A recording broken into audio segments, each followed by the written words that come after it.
Hermanos, buenas tardes. Los saludo en el nombre del Señor. Y les invito a abrir la copia de sus Biblias en el libro del Éxodo, capítulo 20. Vamos a leer el versículo 7.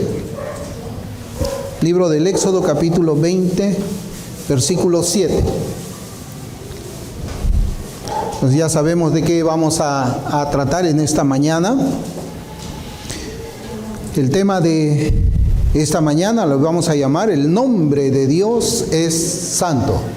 El nombre de Dios es santo. Y en Éxodo capítulo 20, versículo 7, la palabra del Señor dice: No tomarás el nombre de Jehová tu Dios en vano, porque no dará por inocente Jehová al que tomare su nombre en vano. Bien, hermanos, vamos a retomar entonces nuestra serie de los 10 mandamientos, o también conocido como la ley moral de Dios.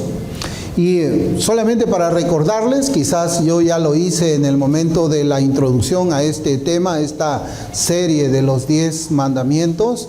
Actualmente, hermanos, tenemos muchos debates dentro del ambiente, el ámbito evangélico o evangelical, como yo también le llamo. Y esto es debido a que hay una corriente muy grande de profesantes de la fe cristiana que dice de que el creyente no está obligado a cumplir, a obedecer ninguna ley. Estamos bajo la gracia y no estamos bajo la ley, ¿no? Entonces, ellos han considerado también en que pues los 10 mandamientos no son para los cristianos. Yo no recuerdo, hermanos, si es que en la introducción a esta serie de predicaciones hice yo la comparación en cómo es que el Nuevo Testamento confirma la ley moral de Dios. Ese es como primer punto. Y como segundo punto, para quienes guardamos la ley de Dios, la ley moral del Señor, no lo hacemos, hermanos, para obtener la justicia divina o para ser declarados justos. Nosotros obedecemos la ley moral de Dios de una manera agradecida, porque Cristo es Señor y nosotros somos sus esclavos, somos sus siervos, y sabemos en nuestro corazón de que Él es quien ha tomado el control de nuestra vida, y nosotros antes vivíamos sin la ley y ahora vivimos bajo la ley como un medio para santificación. Es el medio. Es como si nosotros preguntásemos al Señor: Señor, ¿cuál es el camino para que yo ande en santidad, en justicia, en rectitud, camino hacia el cielo? El Señor nos va a decir que son los 10 mandamientos. Los 10 mandamientos. Como tercer punto, los 10 mandamientos los leemos algunas veces solamente en 3 párrafos en nuestras escrituras. Pero como estamos viendo nosotros, hermanos, cada mandamiento es un abanico que incluye otros mandamientos del Señor. No es solamente una interpretación superficial, sino que cuando profundizamos un poco qué cosa es lo que la palabra del Señor nos enseña allí, nos damos cuenta pues de que el Señor recoge muchos pecados. Es un abanico de pecados que están prohibidos ahí por el Señor. Por eso es que cuando el Señor Jesucristo fue tentado y le preguntaron: Señor, ¿cuál es el primer y gran mandamiento? ¿No? El Señor dijo: amarás al Señor tu Dios con todo tu corazón, con toda tu mente y con toda tu vida, y a tu prójimo como a ti mismo, ¿no? Entonces ahí vemos que el Señor hace una división y nosotros entendemos de que esa división obedece a 2 tablas de la ley. Se ha dividido la ley en 2 tablas, ¿no? Los 4 primeros mandamientos regulan nuestra relación con Dios, nosotros como creyentes, y Él como nuestro Señor, nuestro Dios, nuestro Salvador. Y la segunda tabla de mandamientos, que comienza en el 5º mandamiento hasta el 10º, ahí es donde nosotros encontramos los mandamientos para poder relacionarnos con nuestro prójimo. Nuestro prójimo son nuestros padres, nuestros hijos, nuestros vecinos, nuestros compañeros de trabajo y todo eso, ¿no? Entonces, eso es algo que nosotros debemos de considerar, hermanos, y así se los recuerdo bastante brevemente ahora que vamos a tratar el tercer mandamiento. Entonces, hermanos, vamos a acercarnos al monte Sinaí. nuevamente recordando lo que las Escrituras nos dicen al inicio, en el versículo 21 del Éxodo, dice: y habló Dios todas estas palabras diciendo. Y habló Dios todas estas palabras diciendo. Y esta, hermanos, es una introducción muy significativa para luego en el versículo 2 decirnos: yo soy Jehová tu Dios, que te saqué de la tierra de Egipto, de casa de servidumbre. ¿Qué nos está diciendo aquí? Que Dios es nuestro libertador, nuestro redentor, que nos sacó de la servidumbre, de la esclavitud, del pecado, nos sacó también de la inmundicia del mundo y nos ha hecho pueblo suyo por los méritos de nuestro Señor Jesucristo. Eso es lo que nosotros leemos en los 2 primeros versículos. Inmediatamente nosotros vemos que Dios nos amonesta con las palabras del primer mandamiento. Y dice: no tendrás dioses ajenos delante de mí. Pero nuestros ojos se han vuelto los testigos del corazón idólatra del hombre sin Cristo. El hombre se procura una gran cantidad de dioses a su alrededor para arrodillarse ante ellos y rendirle culto. Más allá todavía, somos también testigos de la idolatría a hombres de carne y hueso, quienes han sido colocados por encima de la verdad de la palabra de Dios. Ese es un mal que nosotros también tenemos, hermanos, dentro del ámbito evangelical, porque hay muchos profesantes de la fe que han hecho de los predicadores sus dioses, han hecho de sus pastores sus dioses.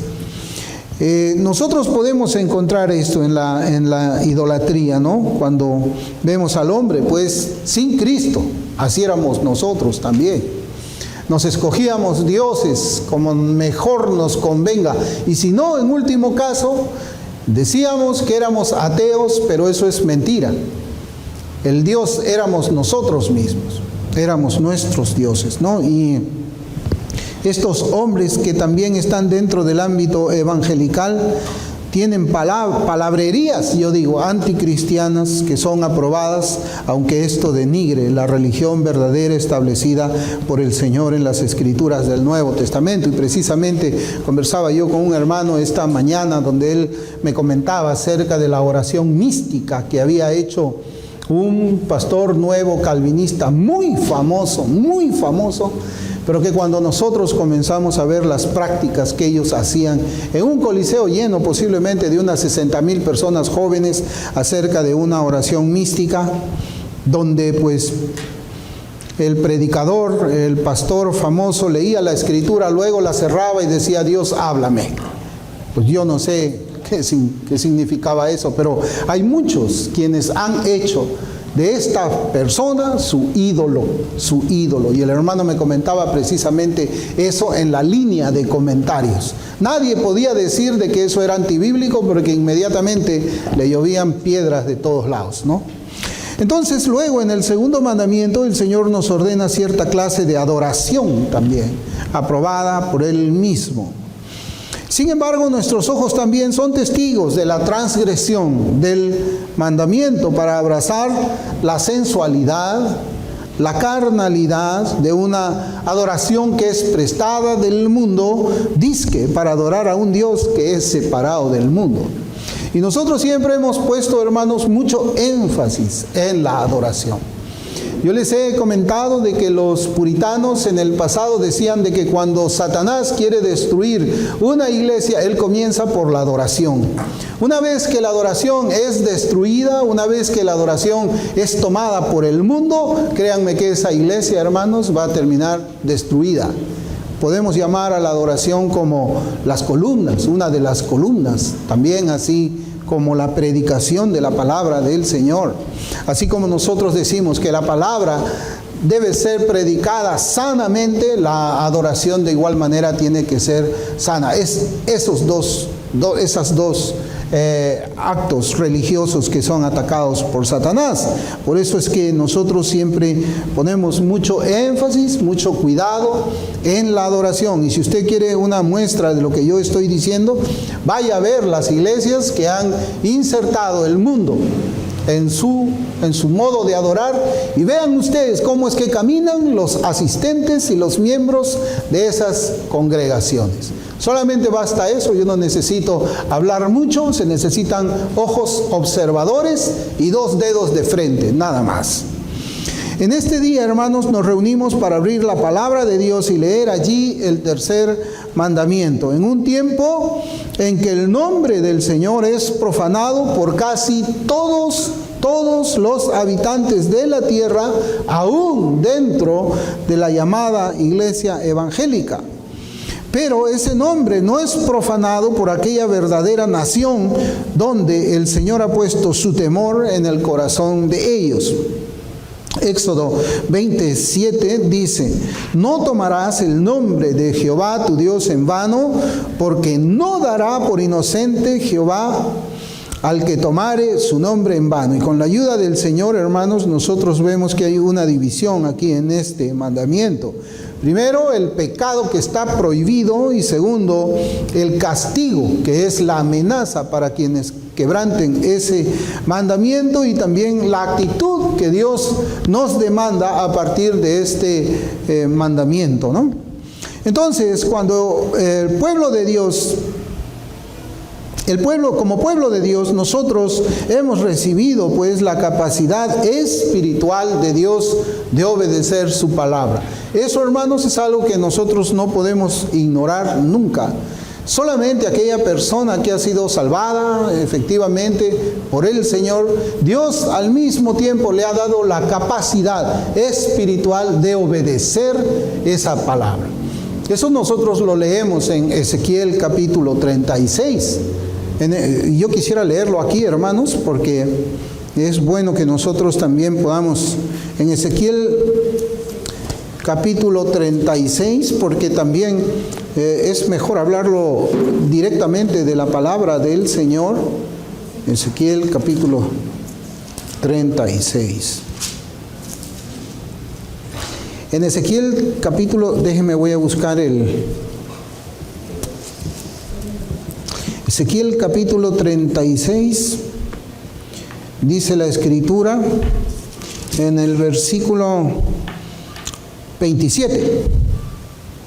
Esto es, podemos llamar el protoevangelio, es la gracia, los beneficios espirituales de la cruz que Cristo ganó en la cruz. En Ezequiel capítulo 36, versículo 27 dice: y pondré dentro de vosotros mi espíritu, y yo haré, ahí no dice el yo, pero se lee así, y yo haré que andéis en mis estatutos, y yo haré que guardéis mis preceptos, y yo haré que los pongáis por obra.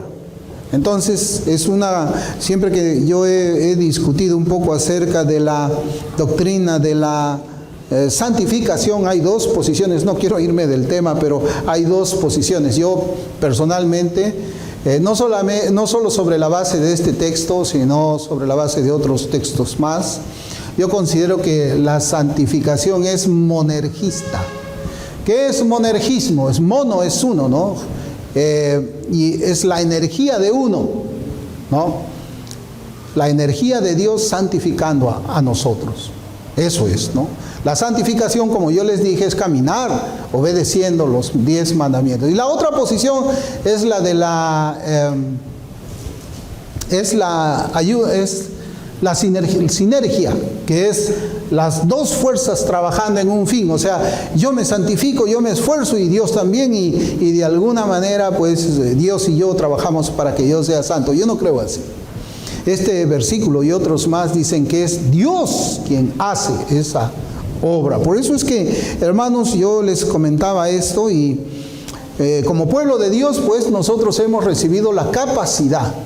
Y cuando vemos, ¿no?, que el Señor dice: y yo haré que andéis en mis mandamientos, y yo haré que guardéis mis estatutos, y yo haré que lo pongáis por obra. Y uno dice: ¿y qué hago yo?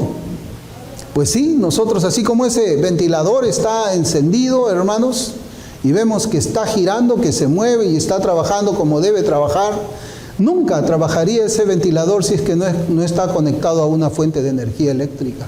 Es así la santificación. Nosotros nos estamos santificando, pero en realidad es Dios quien lo hace, porque nosotros estamos unidos a Cristo. Por eso es que el Señor habla claramente y dice: separados de mí, nada podéis hacer, porque Él es la fuente de la verdad, Él es la fuente de la santidad, Él es la fuente de la justicia. Entonces, cuando nosotros nos encontramos con alguien que dice que es creyente, pero que no obedece, entonces tenemos que recordar Ezequiel 36. Es porque Dios no está haciendo la obra en esa persona. ¿Y por qué no hace la obra en esa persona? Porque el versículo 27 nos dice: pondré mi espíritu dentro de vosotros. O sea, ese es el primer paso. El primer paso para la obediencia es tener el Espíritu en cada uno de nosotros. El que no tiene el Espíritu, así como dice Romanos, el tal no es de él. Y también yéndonos nosotros al profeta Ezequiel, nosotros podemos decir: el que no obedece es porque no tiene el Espíritu de Dios. Y si no tiene el Espíritu de Dios, Romanos dice: el tal no es de él, por más profesión de fe que haga. Si no hay obediencia, significa que no es parte del pueblo del Señor. Entonces, hermanos, aquí en este mandamiento nosotros escuchamos las palabras de nuestro rey y de nuestro juez. Yo quisiera que notemos eso. Aquí el Señor nos habla como rey. ¿Y cómo nos habla como rey? Pues nos ordena y nos dice: no tomar mi santo nombre en vano. Como rey, Él ordena. Pero inmediatamente habla como juez. Y como juez, Él nos dice: no dará por inocente a aquel que tome su nombre en vano. Es decir, Él va a ejecutar una sentencia para aquel que infrinja, quebrante el mandamiento del rey. El puritano Thomas Watson escribe en sus 10 mandamientos lo siguiente, en la página 148. Porque nosotros estamos hablando del tercer mandamiento, y lo voy a leer otra vez, hermanos. Dice: no tomarás el nombre de Jehová tu Dios en vano, porque no dará por inocente Jehová al que tomare su nombre en vano. Y miren, teniendo esto en nuestra mente, en nuestro corazón, el puritano Thomas Watson escribe lo siguiente: la lengua es un órgano díscolo. Todas las partes y órganos del cuerpo están contaminados por el pecado, tal como cada rama de ajenjo es amarga. Pero la lengua está llena de veneno mortal, Santiago 3:8. No hay ningún otro miembro del cuerpo que incurra más en la deshonra a Dios que la lengua. Lo que se subraya aquí es el gran cuidado que debemos tener de no profanar o tomar en vano el santo y digno nombre de Dios. Ahí termino la cita. Es tremendo, hermanos, cuando él cita la Escritura y habla de la lengua, citando a Santiago como llena de veneno mortal. Y la lengua es la que más deshonra, blasfema y pues toma el nombre de Dios en vano. Entonces debemos notar aquí que hay un pecado que se prohíbe. Y es evidente que la prohibición es a no tomar el nombre del Señor tu Dios en vano. Es decir, no debemos tomar el nombre de Dios a la ligera. Y considerando lo que ya hemos estudiado en nuestras clases de teología sistemática, por eso, hermanos, yo les digo, tenemos nosotros siempre que estudiar. Hemos estudiado qué significa el nombre de Dios. Y cuando entendemos teológicamente y bíblicamente lo que significa el nombre de Dios, es mucho más sencillo entender el mandamiento. Es mucho más sencillo entender el mandamiento. Yo aquí voy a traer, hermanos, una cita de Herman Bavinck, y él escribe lo siguiente. Él dice, en su tratado de teología, él dice: en la Escritura el nombre de Dios es su autorrevelación.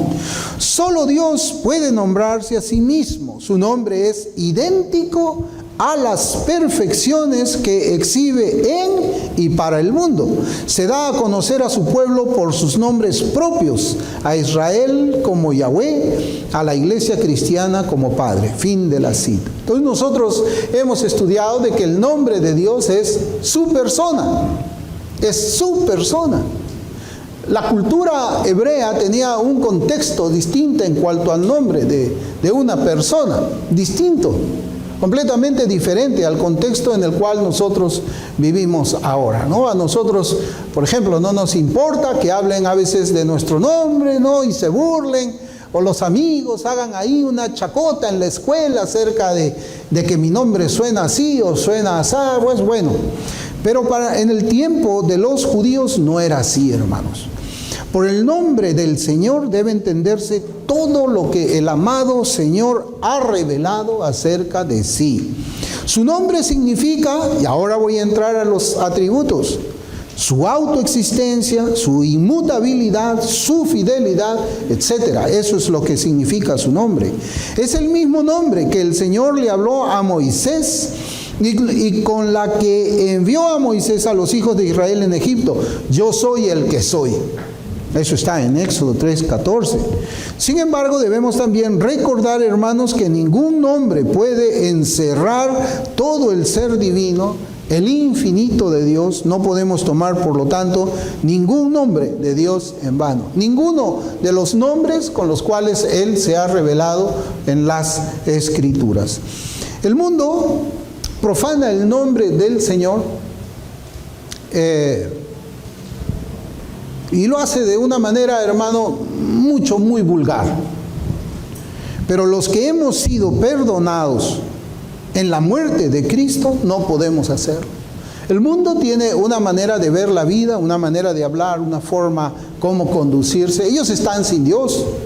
Ellos están bajo la ira de Dios. Ellos no tienen temor de Dios.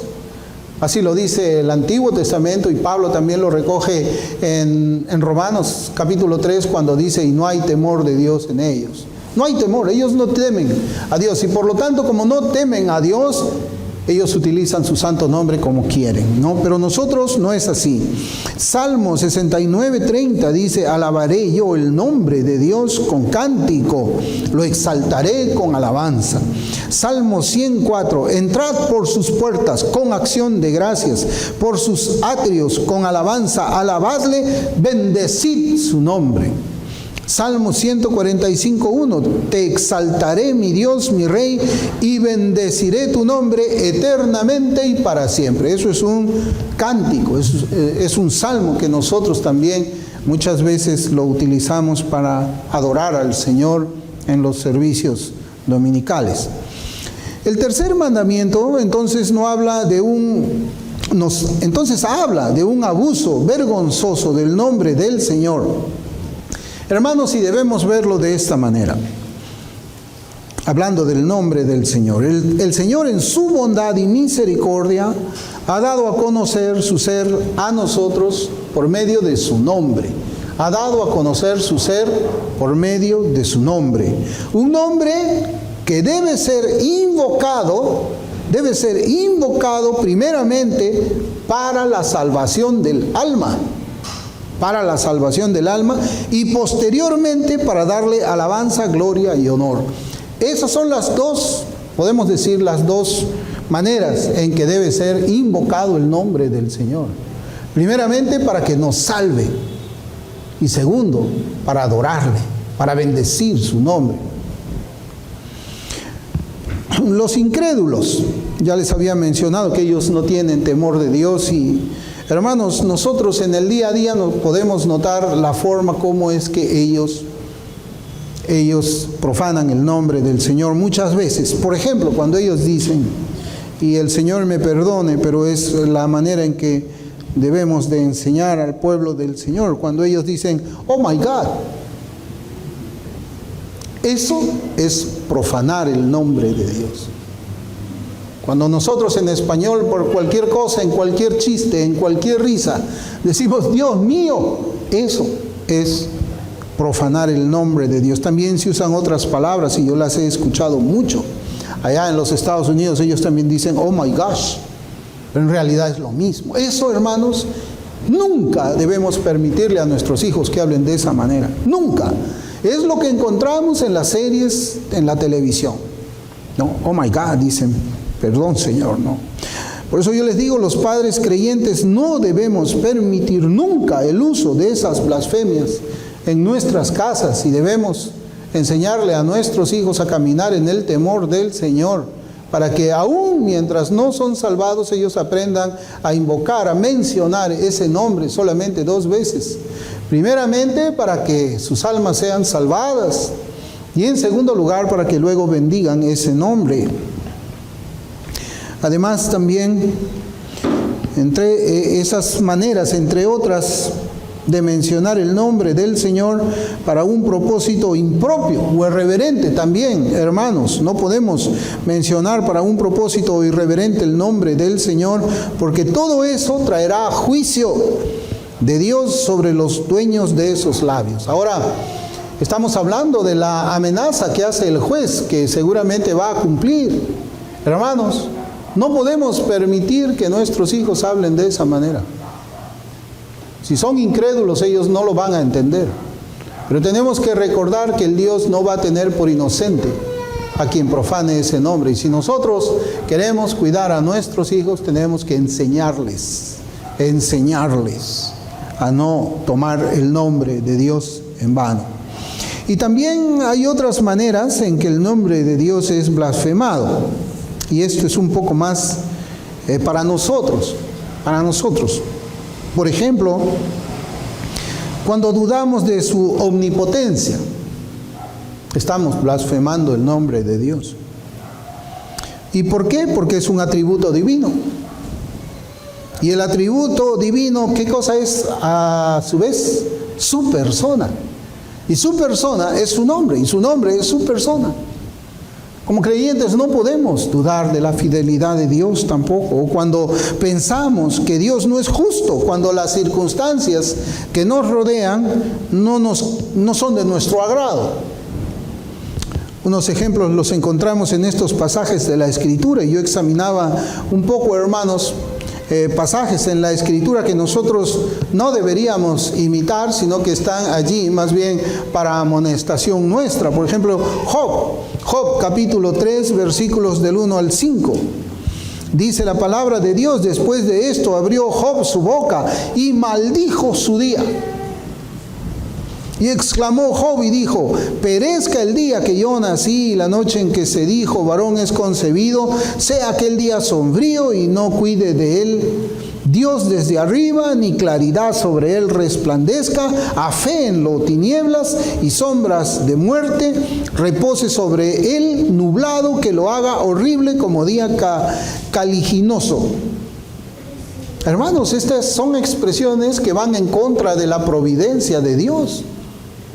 Son expresiones que van en contra de la sabiduría de Dios. Aquí Job está diciendo: Dios se equivocó al haber permitido que yo naciera. Yo debería haber muerto. Eso, hermanos, es tomar el nombre de Dios en vano también. Entonces, no podemos nosotros, hermanos, acercarnos al Señor con ese tipo de quejas. Él es sabio, Él sabe por qué es que nosotros atravesamos ciertas dificultades. Pero el problema, hermanos, no solamente cuando decimos estas palabras, como lo hizo Job, también se cuenta como una transgresión del tercer mandamiento cuando pensamos de esa manera. No es solamente decir, sino también es pensar. Nosotros estamos viviendo en un tiempo, hermanos, en que el evangelicalismo moderno ha tratado de separar el acto del deseo y trata de separar la palabra del pensamiento. Pero el Señor Jesucristo no nos enseñó. Por ejemplo, el evangelicalismo moderno de los nuevos calvinistas habla acerca de la posibilidad de una persona que es cristiana, que tiene deseos en su corazón homosexuales hacia otra persona, recurrentes, pero es cristiana, en tanto esos deseos no los consuma en un acto, no los lleve a su consumación en un acto. Ellos separan el deseo del acto. Nosotros no podemos tampoco separar las palabras del pensamiento. Si nosotros pensamos o en nuestro corazón maldecimos nuestro día, es lo mismo para el Señor que lo dijésemos, porque Él escudriña nuestros pensamientos. O cuando en lo exterior también nos presentamos como santos ejemplos, mientras que en lo secreto guardamos pecados de los cuales no nos hemos arrepentido de todo corazón, como ocurrió con Acán, cuando ocultó su pecado no delante de Josué, no delante del pueblo de Israel, sino delante de Jehová el Señor. Eso también es tomar el santo nombre de Dios en vano. Esta afrenta al nombre de Dios se ha convertido en una costumbre malvada y perversa en muchos lugares que nos rodean. Por ejemplo, y ya se los he mencionado, en las series y en las películas hollywoodenses.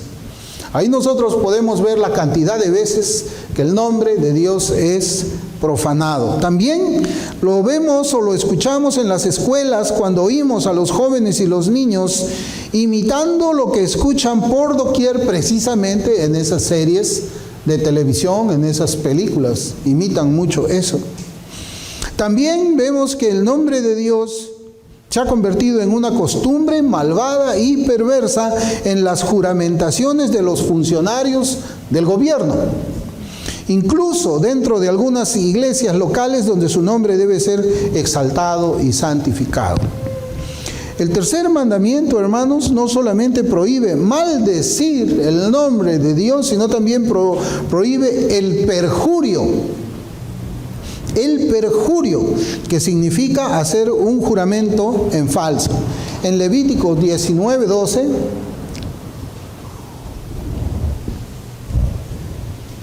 en Levíticos 19:12 dice: y no juraréis falsamente por mi nombre, profanando así el nombre de tu Dios, yo Jehová.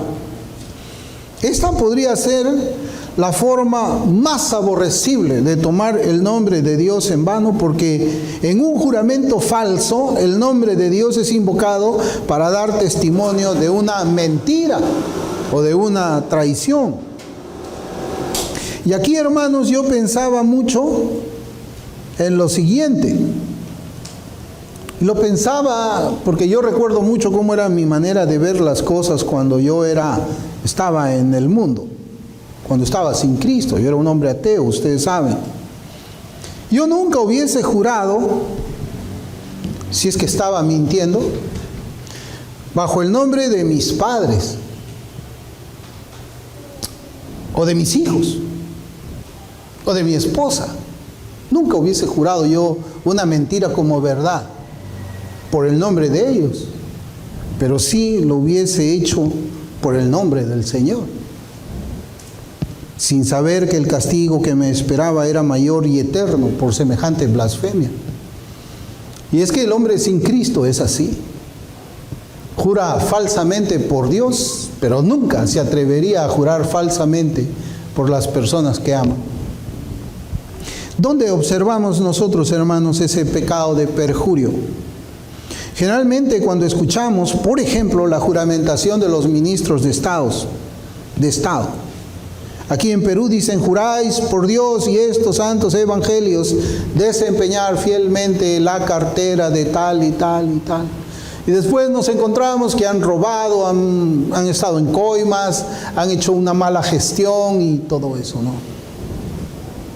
O cuando escuchamos también, hermanos, los votos matrimoniales. Cuando escuchamos los votos matrimoniales, ahí también se toma el nombre de Dios en vano. Por ejemplo, allí se llama a Dios como testigo para decir, entre otras cosas, lo que Dios ha unido, no lo separe el hombre. Y luego de unos años la pareja matrimoniada termina divorciándose, generalmente por incompatibilidad de caracteres. Eso también es tomar el nombre santo de Dios en vano. También en las cortes de justicia, cuando usan el nombre de Dios los delincuentes para jurar una inocencia falsa. Una inocencia falsa. Como nosotros vemos, hermanos, el nombre de Dios es blasfemado, es tomado en vano por el mundo en su mayoría, pero tristemente también yo he visto que por la iglesia, la llamada iglesia evangelical. Pero también hay otra parte, hermanos, que tenemos que observar ahora que estamos hablando del santo nombre de Dios en vano. Y es lo siguiente: Y yo quisiera que aquí prestemos bastante atención todos y cada uno de los que estamos aquí, porque hay una costumbre dentro de la iglesia evangélica, y esta costumbre es la siguiente: generalmente cuando estamos en oración hacemos juramentos, hacemos votos al Señor cuando se le pide un favor. Señor, yo te prometo que si tú me sanas de esta enfermedad, yo, Señor, voy a consagrar mi vida a ti, nunca voy a dejar de asistir a los cultos dominicales. No sé si así habremos hecho alguno de nosotros, ¿no? O Señor, si tú me prosperas en este negocio que yo voy a emprender, Señor, yo te prometo esto, te prometo eso y te prometo esto. Y así también, ¿no? Señor, si tú sanas a mi hijo, a mi hija que está enferma, Señor, yo te prometo esto de aquí, esto de aquí, esto de aquí. Entonces vemos que el Señor, en su infinita bondad, en su infinito corazón, Él sana, Él prospera el negocio, Él prospera el camino. Pero luego que el Señor cumple lo que nosotros le hemos pedido, la pregunta es: ¿nosotros cumplimos con lo que le hemos prometido a Él? Eso es tomar el santo nombre de Dios en vano, en vano. Y ahí yo quisiera mirar unos pasajes de las Escrituras en este tema, porque yo quiero que aprendamos algo en esta tarde. Proverbios 20:25.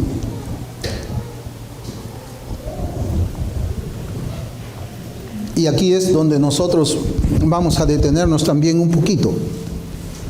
Proverbios 20:25 dice la Escritura: lazo es al hombre hacer apresuradamente voto de consagración y después de hacerlo reflexionar.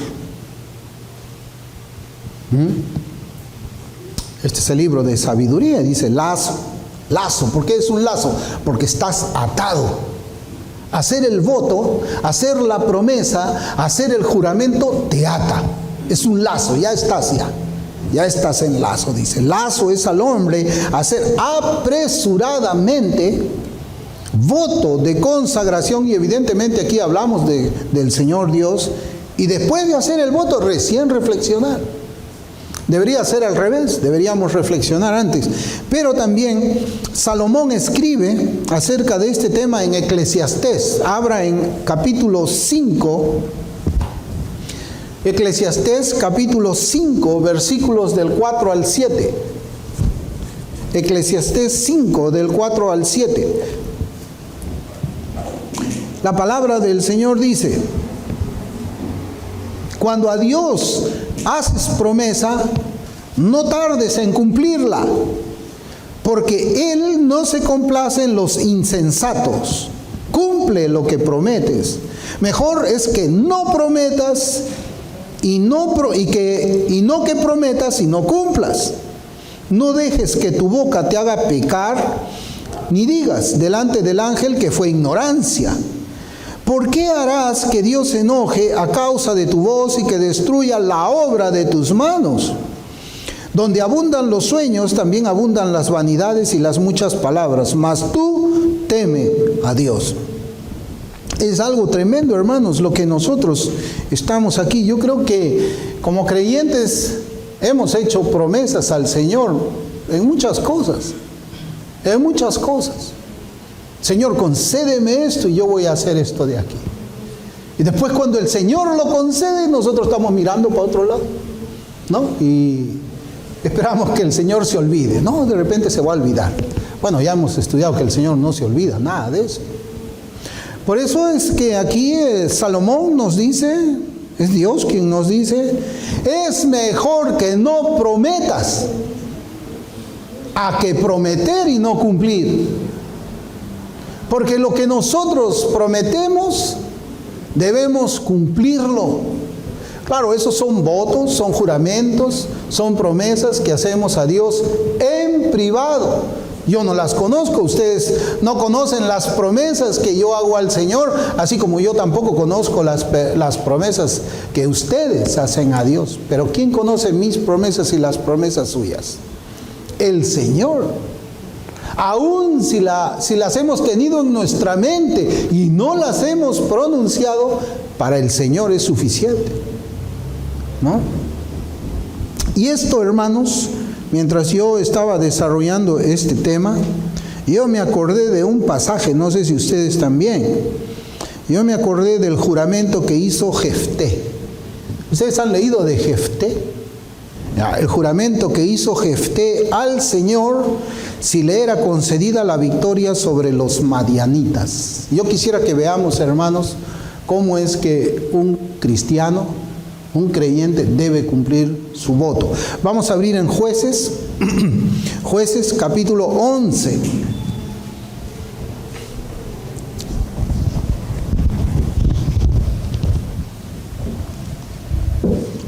Jueces capítulo 11, vamos a leer primero dos versículos, el versículo 30 y el versículo 31. Aquí cuando usted lee todo el contexto se va a dar cuenta que pues los israelitas llamaron a Jefté. Jefté era el hijo de una prostituta y sus hermanos, pues para no darle heredad, lo habían expulsado y él vivía en otro lugar. Pero cuando ellos se dieron cuenta de que los madianitas, estaban ya cercando, ¿no? Y prácticamente ellos se veían debilitados y sin ningún líder que pueda ir delante del ejército israelita para vencer a los madianitas, lo llaman a Jefté. Y Jefté, cuando nosotros leemos el contacto, yo he tomado acá nota ya de todo el contexto, cuando leemos el contexto, dice que cuando Jefté hace esta oración, cuando él hace este voto, el Espíritu Santo había venido sobre él. Léalo en el contexto. Entonces, en Jueces capítulo 11, versículos 30 y 31 dice: y Jefté hizo voto a Jehová diciendo: si entregares a los amonitas en mis manos, cualquiera que saliere de las puertas de mi casa a recibirme, cuando yo regrese victorioso de los amonitas, será de Jehová y lo ofreceré en holocausto. ¡Wow! No, ¿qué tal promesa? ¿Qué tal voto? A cualquiera que salga de mi casa a recibirme, cuando yo llegue victorioso, Señor, después que tú me concedes esta oración, después que tú, Señor, me das la victoria, a cualquiera que salga de la casa, yo voy a ofrecerlo en holocausto. Hermanos, aquí no estaba pensando acerca del perrito que iba a salir moviéndole la cola a recibirle, porque estas palabras está diciendo evidentemente de una persona. Era un voto necio, podemos llamarle, ¿no? Era un voto necio. Y adivinen quién fue, hermanos. Bueno, no está mal decir adivinen, ¿no? Ya saben ustedes quién salió a recibir a Jefté. Luego que Dios le concedió la victoria, ¿quién fue que salió a recibirle? Su hija. Jueces, capítulo 11, versículos 34 y 35. Entonces volvió Jefté a Mizpa, a su casa, y he aquí su hija que salía a recibirle con panderos y danzas. Y ella era sola, su hija única, no tenía fuera de ella hijo ni hija. Y cuando él la vio, rompió sus vestidos diciendo: ay, hija mía, en verdad me has abatido y tú misma has venido a ser causa de mi dolor, porque le he dado palabra a Jehová y no podré retractarme. No podré retractarme. Bueno, aquí, hermanos, cuando seguimos viendo el diálogo, la hija le dice a su padre: hija, papá, cumple lo que le has prometido al Señor. ¿Y qué haríamos nosotros? ¿Qué haríamos nosotros frente a votos, juramentos, promesas que no implican la muerte o el holocausto de un familiar? ¿Qué haríamos? ¿Qué haríamos si, por ejemplo, cuando está enfermo nuestro hijo, nuestra hija, nuestro pariente, nuestro papá, le decimos: Señor, yo te prometo esto, Señor, yo voy a hacer esto? Y luego vemos que el Señor levanta la salud. ¿Cumplimos? Haga memoria usted cuántas promesas le ha hecho al Señor. El Señor ha cumplido, y diga usted cuántos de esos votos cumplió. Jefté cumplió aquí con su hija. ¿Por qué? Porque él temía al Señor. Quizás nosotros no entendemos, hermanos, o no entendíamos hasta el día de hoy lo que significa hacer un voto al Señor. Lo que significa, hermanos, hacer el voto al Señor es tomar su santo nombre, pero deberíamos tomarlo verdaderamente. No cumplir los votos al Señor es quebrantar el tercer mandamiento. Bueno, hay distintas interpretaciones aquí cómo es que Jefté llegó a entregar a su hija en holocaustos. Algunos dicen de que ella permaneció viva todavía, pero guardó su virginidad perpetuamente, como es que ella había estado orando. Otros dicen de que efectivamente Jefté la había sacrificado, pero es un poco difícil de llegar a esa conclusión también. Bueno, el punto es que Jefté, hermanos, cumplió su promesa, cumplió su voto, cumplió su juramento. Si nosotros no cumplimos nuestros juramentos al Señor, entonces vamos a ser iguales que esos ministros, que esos alcaldes que juran por Dios y después así nomás, no viven la vida. Bueno, guardar silencio también es una manera de transgredir el mandamiento de no tomar su santo nombre en vano. Cuando guardamos silencio por temor al hombre o por el bien de la ganancia personal, o por no perjudicar la fama propia, etcétera, ahí estamos tomando también el santo nombre de Dios en vano. Callar también muchas veces hace que nosotros quebremos este mandamiento, porque con el silencio cómplice se puede justificar al impío y condenar al justo. Y estas dos acciones son igualmente abominación a Jehová, como dice Proverbios capítulo 17, versículo 15. Entonces, hermanos, hasta ahí nosotros vemos cómo es que se profana el nombre de Dios. También el Señor da una amenaza.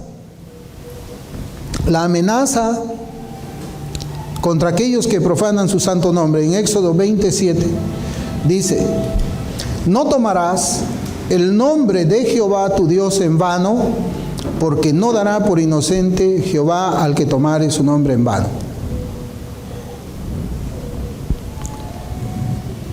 Yo tengo un catecismo, hermano, el catecismo de Heidelberg, y en ese catecismo yo creo que podemos entender, un catecismo es preguntas y respuestas, pero ahí podemos entender un poco acerca de la amenaza que el Señor declara sobre aquellos que profanen su santo nombre. Pregunta 99 del Catecismo de Heidelberg. La pregunta ¿es tan grave pecado el profanar el nombre de Dios por medio de juramentos y blasfemias, que Dios también se enoja contra aquellos que no se opusieron y no lo prohibieron con todas sus fuerzas? Mire qué interesante pregunta. ¿Es tan grave? ¿Es tan grave pecado? Y mire cómo es la respuesta del catecismo. Dice: sí, porque no hay mayor pecado ni cosa que a Dios más ofenda que el profanar su nombre, por lo cual mandó que esta maldad fuese castigada con la muerte. ¿Dónde encuentra usted esto, hermanos? En Levítico capítulo 24. Grábelo ahí y usted va a ver ahí de un joven cuya mamá era judía, israelita, y su papá era egipcio. Cómo este hombre joven, cómo es que este joven había blasfemado, dice el nombre del Señor, y Moisés lo lleva a un lugar esperando las instrucciones del Señor, y Moisés le dice: Señor, ¿qué hacemos con este joven que ha profanado tu santo nombre? Y el Señor dice: que muera por apedreamiento, que muera por apedreamiento. Hermanos, el Dios del Antiguo Testamento es el mismo Dios del Nuevo Testamento. Si bien ya nosotros no apedreamos a nadie, pero Dios todavía su justicia la va a ejecutar sobre aquellos que transgredan sus mandamientos. En Levítico 24:16 dice, y el que blasfemare el nombre de Jehová ha de ser muerto. Toda la congregación lo apedreará, así el extranjero como el natural. Si blasfemare el nombre, que muera. Así dice. Si blasfemare el nombre, que muera. Entonces, hermanos, para responder esa pregunta, ¿es tan grave pecado profanar el nombre de Dios? Levíticos 24, hay que leerlo. Y otra cosa también, hermanos, que me hacía también meditar en este tema es que en el mundo las personas cuidamos, ¿no? Bueno, más que nada en lo secular, porque en lo evangélico no es así, ¿no? Pero en el mundo las personas cuidan que sus nombres no sean calumniados, que no sean ensuciados o que no sean mal utilizados. Por ello es que las leyes castigan los delitos de calumnia y difamación. Existe eso, ¿no? Hermanos, no sé, a veces nosotros cuando vemos la noticia, ¿no? Dice, nos ha llegado una carta notarial para rectificar el nombre que hemos ofendido a fulano, ¿no? O escuchamos en las noticias, ¿no? Que existen juicios, pues, por calumnias, difamaciones y pues los jueces tienen que juzgar en esas cosas. Hermano, ¿cuánto más Dios cuidará su nombre? Si el del mundo cuida su nombre, que no sea pues calumniado, que no sea tomado a la ligera, que no sea envuelto en cosas desagradables, ¿cuánto más Dios cuida que su nombre no sea profanado? Aprendamos a verlo así también. Los jueces de la tierra sentencian castigos temporales. El juez del universo sentenciará con castigo eterno. Finalmente, hermanos, ¿cómo deberíamos tomar el nombre de Dios los creyentes?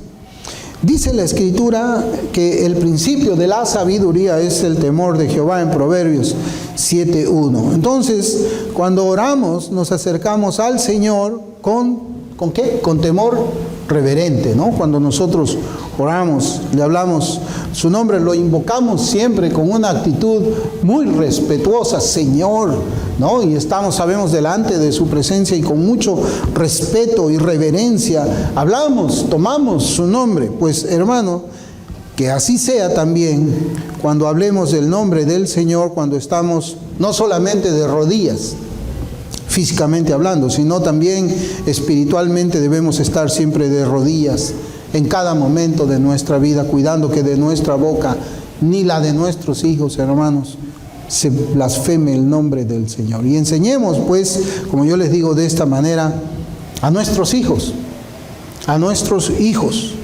por medio de las Escrituras y con el ejemplo, cuando ellos nos escuchen hablar el nombre del Señor.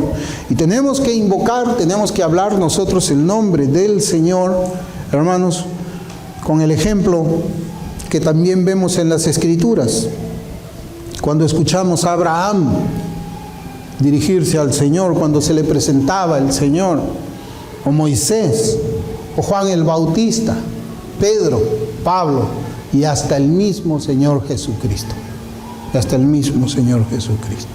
Bien, hermanos, que el Señor nos ayude, y este pues es el mensaje de la palabra de Dios para esta tarde. Vamos a orar.